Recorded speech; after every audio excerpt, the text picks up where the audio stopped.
А какой бывший твой? Опиши мне его, когда ты его сейчас вот вспоминаешь. От него была неописуемая какая-то вот энергетика страстная. А сейчас какой мужчина рядом с тобой? Спокойный, он любит меня очень сильно. Тебе не хватает каких-то эмоций, страстей, такого чего-то такого бурлящего, да, в данных отношениях? Ну да, потому что сейчас в отношениях все как-то размеренно и скучно.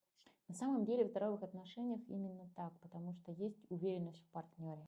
Ну, я как вспомню, сколько я плакала, он то уходил, то приходил. Понимаю, да. Сейчас тебе сложно адаптироваться к такой размеренному образу жизни. И боль для тебя на данном этапе более привлекательна, потому что она привычная, она для тебя понятна.